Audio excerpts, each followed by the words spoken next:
Genius, welcome back to my channel. So genius, अब हम capital budgeting के बचे कुछ कॉन्सेप्ट्स पढ़ेंगे, जैसे MIRR और कैपिटल रैशनिंग, ये सब। तो पहले हम देखते हैं MIRR। इसकी फुल फॉर्म क्या होती है? Modified internal rate of return. लेकिन इसका आपको दूसरा नाम भी याद रखना है, that is terminal value method. दोनों ही नाम याद रखने हैं, क्योंकि दोनों ही किसी भी नाम से आ सकता है एग्जाम में क्वेश्चन, ठीक है। अब इसका मतलब क्या होता है वो देखो। तो यहाँ पर हमने एक एग्जाम्पल ले रखा है कि हमने इन्वेस्टमेंट किया है 1 लाख रुपीज का, ठीक।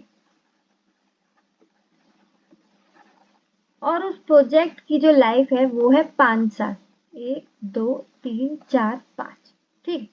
अब 5 सालों में हमें कुछ ना कुछ इनफ्लो होगा। ये तो हम बहुत बार देखते हुए आ रहे हैं कि जीरो पीरियड में अपन क्या करते हैं, इन्वेस्टमेंट करते हैं तो आउटफ्लो होता है, और फिर हर साल कुछ ना कुछ हमें पैसा मिलता है, उसे हम इनफ्लोज बोलते हैं। तो ये सारे 1 2 3 4 5 क्या होंगे, इनफ्लोज होंगे। अब यहाँ पर हम थोड़ा सा अलग देखने जा रहे हैं। देखो, ये जो मुझे फर्स्ट ईयर में इनफ्लो हुआ है ना, तो यहाँ पर हम अलग क्या सीखने जा रहे हैं, यहाँ हम अलग देखने जा रहे हैं री इन्वेस्टमेंट का कॉन्सेप्ट। यानी कि जो मुझे फर्स्ट ईयर में इनफ्लो हुआ है, जो मुझे पैसा आया है, इसे मैं बाकी टाइम का क्या कर सकती हूँ, री इन्वेस्टमेंट भी तो कर सकती हूँ। तो देखो, अगर मुझे फर्स्ट ईयर में हुआ है और प्रोजेक्ट का लाइफ कितना है, 5 साल, यानी कि अभी 1 2 3 4 4 साल तक मैं अपना फर्स्ट ईयर का इनफ्लो को री इन्वेस्ट कर सकती हूँ। तो देखो, मैंने 4 साल का यहाँ पर री इन्वेस्ट कर दिया, तो मुझे यहाँ पर उसका इंटरेस्ट का पैसा मिल जाएगा, ठीक। उसी तरीके से सेकेंड ईयर का इनफ्लो में कितने टाइम तक री इन्वेस्ट कर सकती हूँ, 1 2 3 3 ईयर तक, ठीक। उसी तरीके से थर्ड ईयर का 2 ईयर तक, फोर्थ ईयर का सिर्फ 1 साल, क्योंकि ये 4 से 5 1 साल, और फिफ्थ ईयर का, जैसे ही फिफ्थ ईयर का इनफ्लो मिलेगा उसी टाइम पर हमारा लाइफ का प्रोजेक्ट खत्म हो जाएगा। तो फिफ्थ ईयर का हम री इन्वेस्ट नहीं कर पाएंगे, क्योंकि एक भी ईयर नहीं मिला। तो हम यहाँ लिखेंगे 0 ईयर, ठीक। फिफ्थ ईयर का री इन्वेस्टमेंट कितना होगा, सिर्फ और सिर्फ 0 ईयर, क्योंकि जैसे ही फिफ्थ ईयर का अपन को कैश इनफ्लो आएगा, वैसे ही हमारा प्रोजेक्ट खत्म हो जाएगा, कंप्लीट हो जाएगा। 5 साल का था, ठीक। समझ आ गया? तो ये सब करके आपको कैलकुलेट कर लेना है टोटल टर्मिनल वैल्यू, ठीक। अगर आपको इसे डिटेल में समझना है कि टोटल टर्मिनल वैल्यू कैसे कैलकुलेट होता है, तो उसे मैंने बहुत डिटेल में इलस्ट्रेशन नंबर 9 में समझाया है। हमारे इंस्टीट्यूट ने भी इतना डिटेल में नहीं समझाया जितना मैंने इलस्ट्रेशन नंबर 9 में समझाया है। तो अगर आपको टोटल टर्मिनल वैल्यू कैलकुलेट करना सीखना है कि ये कैसे कैलकुलेट होता है, ये पूरा किस तरीके से फॉर्मेट बनेगा, वो पूरा एक एक चीज मैंने समझाई है इलस्ट्रेशन नंबर 9 में, ठीक है। तो आप इसका वीडियो देख लेना। अभी हम आगे का कॉन्सेप्ट रिवाइज करते हैं। आगे का कॉन्सेप्ट क्या कहता है? आगे का कॉन्सेप्ट ये कहता है कि एक बार आपने टोटल टर्मिनल वैल्यू निकाल लिया, उसके बाद क्या करना है। तो उसके बाद आपने फॉर्मूला तो बचपन में पढ़ा ही होगा, ये मैंने बहुत बार बताया है कैपिटल बजटिंग में। Future value is equal to present value plus 1 plus r की पावर n। ये तो हमने बहुत बार पढ़ा है कि प्रेजेंट वैल्यू में अगर हम इंटरेस्ट को लगा देते हैं तो वो क्या बन जाता है, फ्यूचर वैल्यू। तो हम बचपन से पढ़ते आ रहे हैं। अब उसी चीज को हमने यहाँ पर कैसे लगाया है, देखो। ये जो टोटल टर्मिनल वैल्यू है, ये क्या है, ये फ्यूचर में तो मिलने वाला है। ये फ्यूचर का अमाउंट ही तो है जो अपन को मिलने वाला है। तो टोटल वैल्यू क्या है हमारा, टोटल टर्मिनल वैल्यू हमारा क्या है, फ्यूचर में जो मिलने वाला है। तो एफ बी के नीचे हमने क्या लिख दिया, टोटल टर्मिनल वैल्यू, ठीक। और प्रेजेंट वैल्यू क्या है, प्रेजेंट वैल्यू वो होता है जो हमने प्रोजेक्ट में इनिशियली लगाया है। तो प्रेजेंट वैल्यू हमारा क्या है, इनिशियल इन्वेस्टमेंट, ठीक। 1 लगा दिया, प्लस रेट, जो भी इंटरेस्ट का रेट है वो यहाँ पर क्या है, MIRR, यही तो है MIRR, ठीक। और पावर n की n, सेम टू सेम लगा दिया। यानी कि ये जो बचपन का फॉर्मूला है, इसी में मैंने इस प्रोजेक्ट को लगा दिया कि टोटल टर्मिनल वैल्यू फ्यूचर में मुझे ये मिलने वाला है, और मैंने आज इसमें इनिशियल इन्वेस्टमेंट ये किया है, ठीक।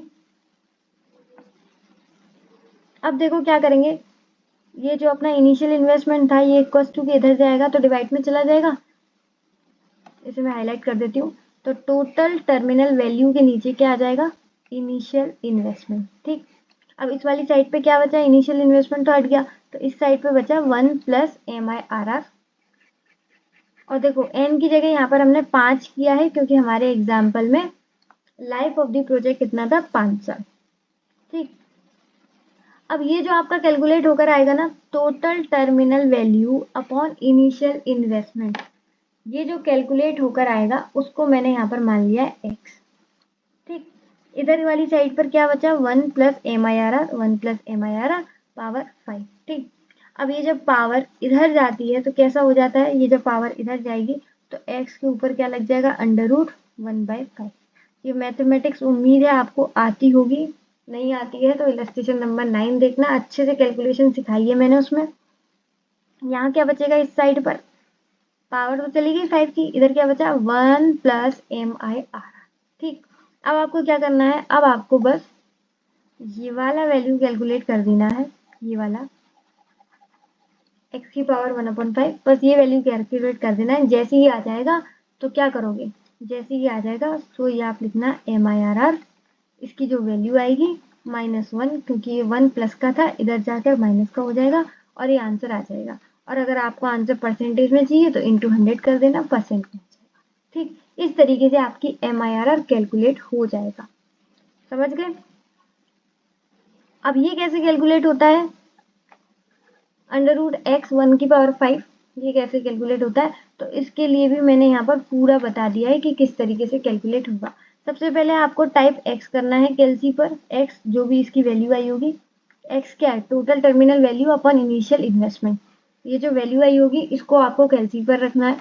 उसके बाद आपको √ क्लिक करना है 12 बार, फिर करना है -1, फिर डिवाइड करना है n क्या है, लाइफ ऑफ द प्रोजेक्ट हमारे एग्जाम्पल में 5, फिर करना है +1, फिर into equal to into equal to into equal to into equal to, इस तरीके से कैलसी पर करते करते 12 बार करना है। कितनी बार करना है, इंटू इक्वल टू करना है आपको 12 बार ऑल्टरनेटिवली। ऑल्टरनेटिवली का मतलब एक बार इंटू, एक बार इक्वल टू, एक बार इंटू, एक बार इक्वल टू। ठीक है, इस तरीके से। देखो बिना क्वेश्चन के मैं पूरा कॉन्सेप्ट यहाँ पर उतना लेवल का अच्छा नहीं समझा सकती, क्योंकि जब तक क्वेश्चन हाथ में नहीं होगा, आपके हाथ नहीं चलेंगे कैलसी पर, तब तक उस तरीके का लेवल नहीं आएगा। तो अभी जिसको ये कॉन्सेप्ट समझने के बाद थोड़ा सा डिफिकल्ट जा रहा है, क्योंकि हो सकता है आप लोगों ने पहले ये कॉन्सेप्ट नहीं पढ़ा हो, फर्स्ट टाइम पढ़ रहे हो, तो जिसको डिफिकल्ट जा रहा है, सच्ची बता रही हूँ, आपको क्या करना है, बिल्कुल लोड नहीं लेना, बस इलस्ट्रेशन नंबर 9 का वीडियो देख लेना है। एक बार देख लोगे आपको सब कुछ आएगा। टोटल टर्मिनल वैल्यू कैलकुलेट करना, ये स्टेप नंबर 1 मैंने सिखा दिया है, और उसके बाद MIRR कैलकुलेट करना इस वाले फॉर्मूले से। ठीक है, बाकी ये सब जो है ये इंस्टीट्यूट ने लिख रखा है इस तरीके से फॉर्मूला, और मैंने इसको पूरा तोड़ मड़ोड़ के, देखो यहाँ पर जो भी मैंने चीजें सिखाई है ना, एकदम तोड़ तोड़ के सिखाया है पूरा। और यहाँ पर तो मैं सिर्फ कॉन्सेप्ट बता रही हूँ, इलस्ट्रेशन 9 में तो मैंने पूरा क्वेश्चन ही सॉल्व किया है, तो आप समझ ही सकते हो वहां पर मैंने कितना डिटेलिंग कराई होगी। ठीक, तो बस जिसको MIRR डिफिकल्ट लग रहा है वो इलस्ट्रेशन नंबर 9 देख लो, जिसने ऑलरेडी पढ़ चुका है उसको कोई दिक्कत नहीं है, MIRR आपका रिवाइज हो गया होगा। ठीक, दो ही काम करने हैं MIRR में, पहला आपको टोटल टर्मिनल वैल्यू कैलकुलेट करना है स्टेप नंबर 1, और स्टेप नंबर 2 ये वाले फॉर्मूले से आपको MIRR निकालना है बस। ठीक, नेक्स्ट कॉन्सेप्ट है हमारा कैपिटल राशनिंग। कैपिटल राशनिंग, सबसे पहले इसको समझते हैं। अब देखो किसी की भी बात कर लेते हैं, जैसे मैं अपनी बात कर लेती हूँ, तो हम हैं केशवानी। ठीक है, अब चाहे हम हो या हो अंबानी जी, ठीक, कोई भी हो, चाहे केशवानी हो या अंबानी हो, हर किसी के पास जो रिसोर्सेज होते हैं वो तो लिमिटेड रहते हैं। रिसोर्सेज का हमेशा कांस्टेंट रहता है। रिसोर्सेज का कांस्टेंट रहना मतलब रिसोर्सेज का कम रहना, क्योंकि हमारे पास प्रपोजल बहुत सारे होते हैं। ठीक, लेकिन हर चीज में तो हम इन्वेस्टमेंट नहीं कर सकते ना, क्योंकि हमारे पास रिसोर्सेज कांस्टेंट होते हैं। रिसोर्सेज कांस्टेंट का ही दूसरा नाम है कैपिटल राशनिंग। रिसोर्सेज का कांस्टेंट होना मतलब रिसोर्सेज दैट इज कैपिटल, और कांस्टेंट होना दैट इज राशनिंग। ठीक है, उसी का दूसरा नाम है। तो चाहे बंदा कोई भी हो, उसके पास पैसा हमेशा कम होता है, वो सारे प्रोजेक्ट्स में पैसा नहीं लगा सकता। इसी वजह से हमें कैपिटल राशनिंग वाला मेथड यूज करना पड़ता है। अब ये है क्या, पहले देखते हैं। ये छोटी सी प्यारी सी लाइन लिखी है, वो देख लेते हैं। Obviously total investment fund, investable funds are always limited, हमेशा लिमिटेड होता है पैसा। So we have to decide to put money in which returns आ रहा है। अब सिंपल सी बात है, जब आपके पास पैसा कम है तो आप उसी में इन्वेस्ट करोगे ना जहां पर आपके रिटर्न हाई हो। ये तो सिंपल बुद्धि वाली बात है, इसमें कोई ज्यादा रॉकेट साइंस तो है नहीं। जिसमें रिटर्न ज्यादा होंगे उसी में अपन इन्वेस्ट करेंगे, ठीक। तो इसका क्वेश्चन कैसे आएगा, सबसे पहले इसका क्वेश्चन हमारे इंस्टीट्यूट के मटेरियल में दे रखा है, इलस्ट्रेशन नंबर 13। ये भी आप देख सकते हो, मैंने ऑलरेडी समझा रखा है, अपलोड भी है, ठीक है, इसी चैनल पर। इलस्ट्रेशन नंबर 13 में क्या होता है, वहाँ पे 5 प्रोजेक्ट दे रखे होते हैं, ABCD, यानी कि ये सब आपको गिवन होगा। उनकी इन्वेस्टमेंट दे रखी होती है, यानी कि जितना पैसा हमें लगाना है, जितना पैसा हमारी तरफ से जाएगा वो भी दे रखा होता है, ठीक। उसकी एनपीवी भी दे रखी होती है, सबसे बढ़िया बात, एनपीवी जो हमें बार बार कैलकुलेट करना होता है हर क्वेश्चन में, लेकिन इलस्ट्रेशन नंबर 13 में एनपीवी भी दे रखी है। तो फिर हमें क्या करना है, अब यहाँ के बाद हमारा काम है, ये हमारे काम है, यानी कि 1 2 3 3 कॉलम क्वेश्चन खुद देगा, हमें सिर्फ ये 2 कॉलम करने हैं, ठीक। अब ये है क्या, देखो यहाँ पर जो भी आपको 5 एनपीवी दे रखी होंगी, वो पांचों की पांचों एनपीवी पॉजिटिव होंगी। और एनपीवी का रूल क्या बोलता है, एनपीवी का रूल बोलता है अगर एनपीवी पॉजिटिव है तो एक्सेप्ट कर लो। अब हम क्या करने हैं, अब हमारा तो मन कर रहा है कि पांचों के पांचों प्रपोजल एक्सेप्ट कर लो। क्यों, क्योंकि पांचों के पांचों प्रपोजल की एनपीवी पॉजिटिव है ना। हमारा तो मन यही कर रहा है सबको एक्सेप्ट कर लो, लेकिन हम नहीं कर सकते, क्यों, क्योंकि हमारे पास रिसोर्सेज तो लिमिटेड है। तो इन पांचों में से हम सिर्फ वो प्रोजेक्ट एक्सेप्ट करेंगे, वो प्रपोजल एक्सेप्ट करेंगे जिनके रिटर्न्स हाई होंगे, ठीक, जिनके रिटर्न्स हाई होंगे। अब ये कैसे कैलकुलेट करेंगे, तो इसके लिए सिंपल हमारा फॉर्मूला एनपीवी अपॉन इन्वेस्टमेंट, ये बचपन वाला फॉर्मूला है जो हम यूज करते थे यूनिटरी मेथड का, याद है। अगर 10 रुपए की 2 चॉकलेट आएंगी तो 5 रुपए में कितनी चॉकलेट आएंगी, ये करते थे इस तरीके से। वही करना है यहाँ पर आपको, ठीक, यूनिटरी मेथड लगाना है कि हमने इन्वेस्टमेंट इतनी लगाई है, इन्वेस्टमेंट ये लगाई है, तो उस पर हमें एनपीवी कितना मिलेगा, यानी कि 1 रुपए में मुझे कितना एनपीवी मिलने वाला है। इस प्रोजेक्ट में अगर मैं 1 रुपया लगाती हूँ तो 1 रुपए में मुझे कितना एनपीवी मिलेगा। तो इन्वेस्टमेंट लिख दी यही वाली, उसके ऊपर उसका एनपीवी लिख दिया, इंटू कर देंगे 1, 1 रुपए में मुझे ये एनपीवी मिलने वाली है, ठीक। तो 1 रुपए में ए की कितनी एनपीवी मिलेगी, 1 रुपए में बी की कितना मिलेगा, सी का कितना मिलेगा, डी का कितना, ई का। अब सब लोग 1 रुपए पे आ गए कि 1 रुपए में किसकी कितनी एनपीवी है। अब जिसकी जितनी ज्यादा एनपीवी है उसके अकॉर्डिंग हम इनको रैंक कर देंगे, ठीक है। ये रैंकिंग कुछ भी हो सकती है, 3 2 5 4 1, इस तरीके से कुछ भी हो सकती है, ठीक है, समझ रहे हो। सबसे पहले क्या कैलकुलेट करना है, इस पर ध्यान देना है, मेन इस पर, एनपीवी पर ₹1, 1 रुपए में हमें कितनी एनपीवी मिलेगी। जिसकी सबसे ज्यादा हुई उसको 1 रैंक करना और उसी तरीके से सबको रैंक करते हुए चलना है, ठीक। एक बार आपका ये हो गया कंप्लीट, तो आपको फिर प्रोग्राम बिल्ड करना है, ठीक है। तो नेक्स्ट हमारा रहेगा building up a program based on their ranking according to their ranking. तो सबसे हम पहले प्रोजेक्ट के नाम लिखेंगे जो भी हमने सेलेक्ट किए हैं, जिसके भी रिटर्न्स हाई है, यानी कि जिसके भी पर रुपी एनपीवी ज्यादा है, उसमें इन्वेस्टमेंट कितना लगेगा वो हम लिख देंगे जो यहाँ पर लिखा है, और लास्ट में उनकी एनपीवी लिख देंगे, ठीक। अब बात यहाँ होती है कि जब हम थर्ड प्रोजेक्ट सेलेक्ट करने जाते हैं, तो सपोज करो थर्ड प्रोजेक्ट का इन्वेस्टमेंट है 30,000, लेकिन हमारे पास थर्ड प्रोजेक्ट आते आते सिर्फ और सिर्फ बचे हैं 20,000। इसका मतलब थर्ड प्रोजेक्ट हम पूरा तो ले नहीं सकते। क्यों नहीं ले सकते, क्योंकि उसमें इन्वेस्टमेंट लगेगा 30,000, लेकिन हमारे पास है सिर्फ और सिर्फ 20,000। तो हम क्या करते हैं, तो हम प्रोजेक्ट को डिवाइड कर देते हैं, प्रोजेक्ट को डिवाइड कर देते हैं। कौन सी प्रोजेक्ट है, ये प्रोजेक्ट है डिविजिबल इन नेचर, यानी कि अगर हमें किसी का आधा हिस्सा, 2/3 हिस्सा, कितना भी हिस्सा चाहिए वो डिवाइड हो सकता है। तो ये सारे प्रोजेक्ट अगर डिविजिबल इन नेचर है तो हम क्या करेंगे, जैसे इसका 30,000 है तो 30,000 का अपन सिर्फ और सिर्फ 20,000 लेंगे, यानी कि इसका 2/3 कर लेंगे। ठीक, 30,000 का सिर्फ और सिर्फ हमने कितना प्रोजेक्ट खरीदा, 20,000 तक का। अब मुझे ये बताओ, अगर तुम प्रोजेक्ट जो 30,000 का था वो 20,000 का खरीद रहे हो तो उसका एनपीवी कितना मिलेगा, उसका जो एनपीवी होगा वो भी आपको सिर्फ 2/3 ही मिलेगा। ये वाली चीज मत पूछना भाई, ये तो लॉजिक की बात है, सिंपल सी। इस पर किसी को डाउट नहीं आना चाहिए, मेरे अकॉर्डिंग आप लोगों को इस पर डाउट नहीं आना चाहिए। क्यों नहीं आना चाहिए कि भाई अगर तुम प्रोजेक्ट 2/3 खरीद रहे हो, अगर तुम प्रोजेक्ट 2/3 खरीद रहे हो तो आपको एनपीवी पूरा थोड़ी मिलेगा। यहाँ पर आपको एनपीवी कितना मिलेगा, 2/3 ही मिलेगा। समझ गया।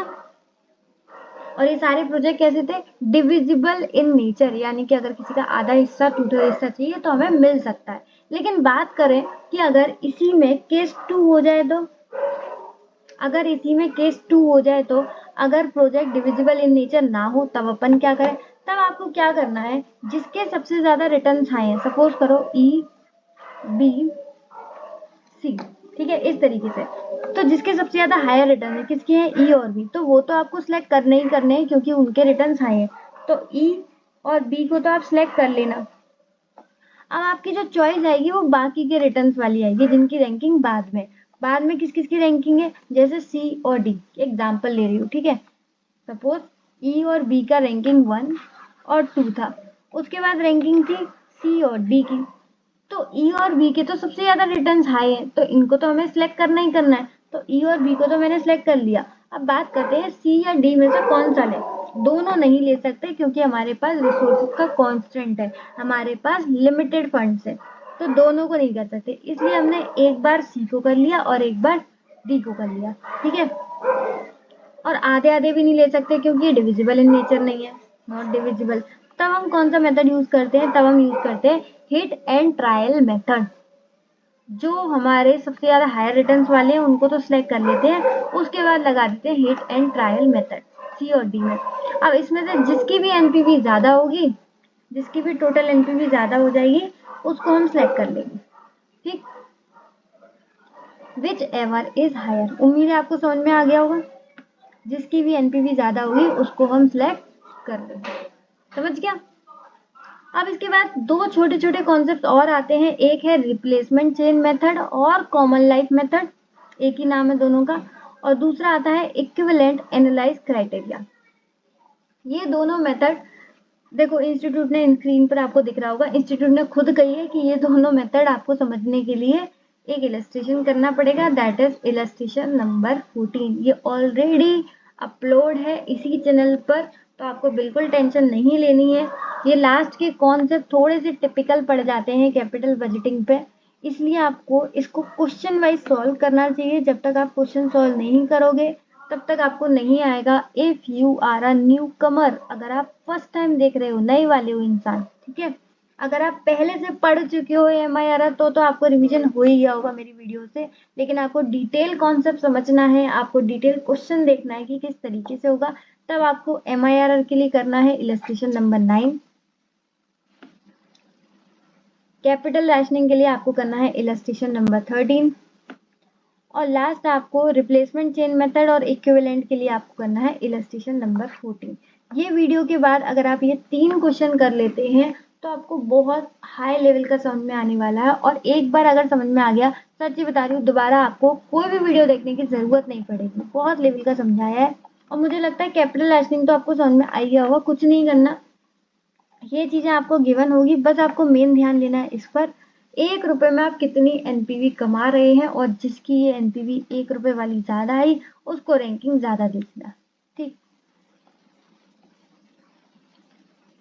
और रैंकिंग के अकॉर्डिंग ही आपको एक प्रोग्राम बिल्ड कर देना है, जिसमें सबसे ज्यादा रैंकिंग होगी उसको ऊपर रख देना है और जिसकी कम रैंकिंग होगी उसे नीचे। अगर डिविजिबल इन नेचर है तो भाई आधा आधा उसका करके रख लो, जैसे कि इसका हमने 30,000 का सिर्फ 20,000 लिया, यानी कि 2/3 हिस्सा लिया। बस याद यहाँ पे ये रखना है कि जब आप इन्वेस्टमेंट कम ले रहे हो, इन्वेस्टमेंट 2/3 ले रहे हो, तो आपके एनपीवी 2/3 ही मिलेगा। और अगर डिविजिबल इन नेचर नहीं है प्रोडक्ट, तब आपको हिट एंड ट्रायल मेथड लगाना पड़ेगा।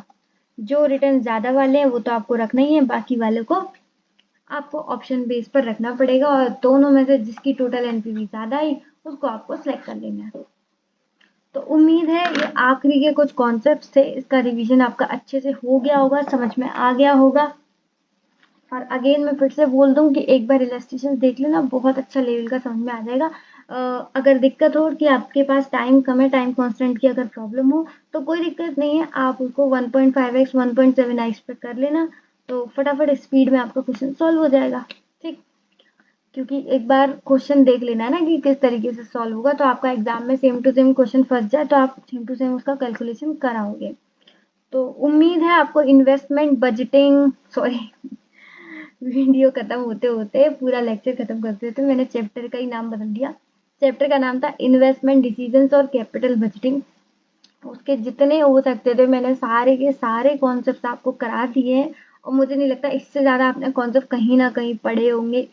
ठीक, मैंने छोटे मोटे जितने भी कॉन्सेप्ट है सब कवर करा लिए, और इसके नोट्स आपको मैंने बता दिए, कमेंट सेक्शन में आपको लिंक अवेलेबल हो जाएगा। इसके बाद भी अगर कोई दिक्कत हुई तो इंस्टा का लिंक मेरे डिस्क्रिप्शन में मिल जाएगा, आप वहाँ से जाकर मुझे मैसेज कर देना अगर कोई भी नोट्स या किसी भी चीज़ में डाउट आए तो आज के लिए बस इतना ही। उम्मीद है आपको इन्वेस्टमेंट डिसीजंस का लेक्चर अच्छा लगा होगा, तो कमेंट सेक्शन में अपना फीडबैक ज़रूर दीजिएगा। If the video is helpful for you, then hit the like button, share with your mates as well if it deserves, and yeah, do like, share and subscribe to my YT channel. Thank you so much. Have a nice day. इसी के साथ इसी तरीके से खुश रहिए, मुस्कुराते रहिए। मिलते हैं नेक्स्ट वीडियो में, तब तक के लिए bye bye, be happy always.